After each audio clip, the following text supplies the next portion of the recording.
Good afternoon. I'm Sarah Tompkins, and this is your NWI.com daily update.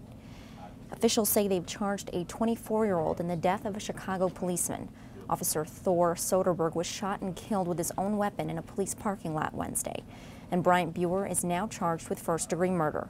Soderberg was an instructor at the Police Training Academy. The 43-year-old had been deployed to a special task force working to combat youth violence this week. Police say officers chased Buer after the shooting. Buer was shot by another police officer and remains hospitalized. In Gary, residents may be the first to have 911 calls routed to a county-wide dispatch system. Officials say Gary's lack of funds may force the county to include the city as one of the first to be involved. By 2014, officials say 18 separate police and fire dispatch centers will be streamlined into one central operation. The change for Gary could be made as soon as early next summer. Gary has closed 2 fire stations and laid off firefighters during recent months, and the city still needs to cut millions of dollars from its budget by next year.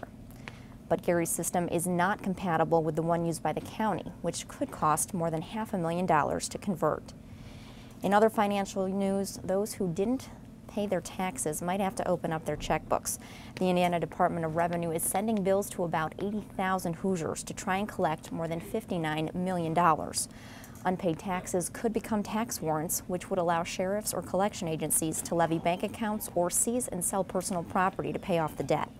The Revenue Department will launch an online payment tool where taxpayers can set up payment plans spanning up to 2 years. And in East Chicago, the health, building, and fire departments have raided a 9-story apartment building that has been infested with roaches. The Lincoln Avenue apartment was also inspected by officials in charge of the city's code enforcement. Officials noted several violations, including unhealthy living conditions, roaches, and other issues. Melvin Morris is a part owner and manager of the building. He said he could not comment until after he knew what inspectors had found.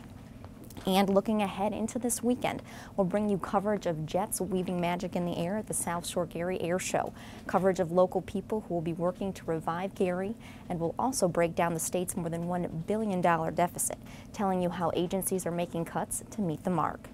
And remember, for all the latest news in the region, check out NWI.com.